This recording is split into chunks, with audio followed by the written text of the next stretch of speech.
What's up everybody? Welcome back to my YouTube channel. So today's video is going to be about why frameworks are the secret operating system of successful people. So what is cognitive tunneling? It's a phenomenon where stress causes your brain to lock into one idea while becoming blind to everything else. Pilots experience it, doctors experience it, cops experience it, business owners experience it, even parents experience it. We all literally do. So when we're under pressure, our world shrinks. Instead of seeing 10 possible solutions, we only see one. That's why people send texts that they regret. They impulse buy things that they don't actually need. They quit jobs without a plan. Lose control during arguments. It's rarely an intelligence problem, it's an operating system problem. So the highest performers don't rely on making perfect decisions under pressure. They remove the need to make decisions in the first place. They build frameworks. Today, I want to show you why frameworks have completely changed how I approach my health, my business, my relationships, and almost every decision that I make. Because once you understand this idea, you stop depending on motivation and start depending on systems. So think about the military for a second. During the Battle of Ramadi, Jocko Willink talks about how his teams relied heavily on standard operating procedures. Why, you might ask? Because nobody makes the best decisions while bullets are flying. They make the decisions they practiced. We don't live in combat, but our brains react similarly to stress in extremely surprising ways. A heated argument, a business losing a client, a financial emergency, someone cutting you off in traffic, those are like your bullets, right? And a good example of this is like sometimes, when you're driving and maybe you made a small mistake, but the guy behind you just lays on the horn like you killed his firstborn or some shit. That's exactly what I'm talking about, right? What happens in these situations? Essentially, your emotions take over. Let's say if you have a framework for this exact scenario, you have someone who cuts you off, you take a deep breath, and you ask yourself if it was intentional or if it was a mistake. If no, and then you move on, right? And that's exactly an example of a very small framework that I think we all deal with on a day-to-day basis. Another business example that I like to give about this is like every entrepreneur has experienced this. Sales suddenly drop. Without framework, you panic, you slash your prices, you'll turn off your marketing, you'll be, my ads aren't working, or you'll start rewriting your offers, you'll start changing the website, you got to rebrand, you got to do all of this other stuff that you think is going to change it because you're panicking and freaking out. Whereas if you had a framework, your sales drop, you check your traffic, you check your conversion rate, you check your close rate, you see exactly what the issue is, and you pinpoint it, and then you solve it. So like that's why frameworks are so important, right? They help you actually navigate your emotions correctly. And almost everything that we do in life is based around the emotions that we feel. So like, imagine two people, right? They both have the exact same goal, losing 20 pounds or building $1 million business, having a better marriage, becoming financially independent. Person A relies on motivation. They ask themselves like, what do I do today? Whereas person B spends one weekend designing frameworks. You have like a money framework, a conflict, a business framework, an emotional framework, and fast forward 5 years now. It looks like person B has incredible discipline, but they actually don't. They just simply removed the decision fatigue that comes with making hundreds of decisions every single day. And that's really what it is. And that's why sometimes when you find people who are dieting, when it hits 11 p.m. in the evening, they're eating ice cream or they're doing everything that's contrary to their goals that they wanted to achieve, because they've been making decisions all day and it's reducing their ability to make good decisions. And that's what's called decision fatigue. So imagine you have like a gas tank, right? Every single time you make a decision, you're emptying the gas tank little by little by little. By the time 11 p.m. comes around and you're craving for an ice cream kicks in, you don't have fuel in your system to make a better decision about it. Why is this important, you might be asking yourself, and why am I making a video on it? So the truth is that most people don't fail because they're lazy or they're stupid. It's just that every craving, argument, business problem, or stressful situation just kind of makes them make decisions from emotion rather than slowing down and thinking about it. And that's what the point of a framework is. So today, my goal is to actually show you how I make frameworks and the easy 3-step process to designing frameworks for whatever situations might arise in your life. So, like I've already gone over, a framework is simply a predetermined way of responding to a situation. Instead of asking yourself, what do I do every single time something happens? It's already decided and you already know what you're going to do. The military calls this a modus operandi. Businesses call them standard operating procedures. For example, pilots use checklists. Surgeons follow procedures. Professional athletes have routines. Because when stress increases, your thinking decreases. If your brain has to invent a solution every single time something happens, it's going to fuck it up. Quite literally. I don't give a fuck who you are. You're going to fuck up at some point. And so the truth is that like there's this gap between the stimulus that you have and the response that you give. Between every stimulus and response, that gap is where your freedom lies.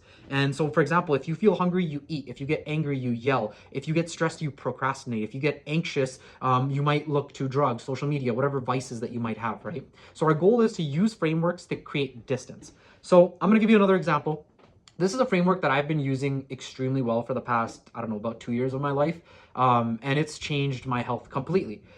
And it's pretty much that I believe and honestly, a lot of people believe this, that as North Americans or people in a first world country, we overconsume everything, TV, food, and that's why like the average person is kind of just chubbier or fatter than they should be. So like every single time I felt hungry, I came up with a framework, because a lot of times I realized that I emotionally eat, or I eat when I'm stressed, or I eat when I'm watching a movie for no reason, just because I'm watching a movie or a TV show or whatever, right? So like this is what happens. Framework number one: hunger doesn't mean that I eat. So every single time I get hungry, I immediately do step one of my framework, which is drink 500 milliliters to a liter of water. Step two, I set a timer for 20 minutes. That's pretty much it. That's my framework. Every single time I get hungry. And it's crazy how much less I'm consuming just in general across the board, right? After those 20 minutes, I reevaluate. Am I actually hungry? Was I bored? Was I stressed? Was I just looking for a little bit of dopamine? Maybe there was just something around me that seemed like a really good idea to eat at the time, because it quite literally is like that. And there's a story that I had read about this past week, which kind of inspired me to make this video, is about this guy who was talking about how he had this friend in high school, and like everybody knows like people like this, where you just think that they have really good genetics. Like it's like that athlete in high school. You were like, yo, this guy's always shredded. He looks really good. And you know, a couple of years after high school, all of these buddies got together to go to a baseball game. And while he was sitting down in the bleachers, like 5 out of 6 of his friends, including himself, got a hot dog and beer. And he looked around and he looked at his buddy, who's like the guy who they all say is just genetically gifted, and he was sipping on a glass full of ice and water and just chewing the ice cubes. And it kind of struck him, right? Like he had that epiphany. And what that epiphany was that like this guy has just frameworks built around it where there is no second option. Like every single time that guy goes out and let's say they're drinking or they're eating out, he just has a framework to decide what's healthier for him, so it makes sure that he's hitting his goals rather than it being an afterthought or he's trying to do damage control afterwards, right? So you'll be surprised how much in your life is just extra noise that you've kind of just been adding on, and it's been draining the shit out of you. And that's why I wanted to make this video. So like there's so many examples of this I can talk about. Like a big one is emotional control, right? And this is probably going to help everybody in their relationships. And so like let's say you notice yourself becoming angry or frustrated or emotional. Step one of this framework: take a few slow breaths. Give yourself like 30 seconds. Step two, you ask yourself, am I overreacting? Am I displacing my emotions from something else that happened and I'm about to take it out on a different person? And like maybe work frustrated you, maybe you're tired, maybe you're stressed off, maybe somebody cut you off, dude. So step three, once you've answered that question, you pretty much decide what you're going to do. And 99.9% of the time, you're going to realize that whatever you were going to say or do that you would have regretted, you could just literally fix it by not doing it, right? So this framework creates distance, and distance creates clarity, and clarity creates better decisions. So how do I apply this to business, and why is this even important for you to listen to and try to implement it? Here's the framework. Step number one: gather facts, not opinions. So again, I gave you a couple of examples in the past here. The number one thing that you're going to do is you're going to gather facts, not opinions, especially if this is a business problem or you're just going to do something to create distance. In my case, if you're eating, drink water. If you're about to like get into an argument, breathe, right? Like just take a couple of deep breaths, create that distance before you say anything impulsive. That's step one. Step number two, define the actual problem, not the symptom. I know you're pissed off right now. I know you're frustrated. I know you're angry. I know you're getting grumpy, whatever. But what's the actual problem? Like, did this person actually say something? Analyze what they said. Or what's the actual business problem? Look at what the root of that cause of that problem is, right? Like, why is your business not having leads come in? Why is your closing rate shit? Why is what your significant other said to you making you a little angry, right? Step number three, list every possible solution. You can do this in your head. If you're building a framework, I recommend you write this out on paper, put it in your phone notes or something, so that you have it to look at whenever you do run into these scenarios, because life is pretty cyclical and patterned. Like the same issues arise often. And if it's the same problems, the same issues arising, like you should kind of just have it be second nature at that point, right? So step three, list every possible solution. Step four, choose the highest leverage option. And then execute, and then you review the results. So like every single framework is gonna follow these, right? Like step one, you gather the facts, or you put distance between whatever's happening by breathing, especially if it's an emotional problem. Step two, you define the problem. So gather the facts, define the problem. Step three, list every solution you can think of. Step four, choose the highest leverage option.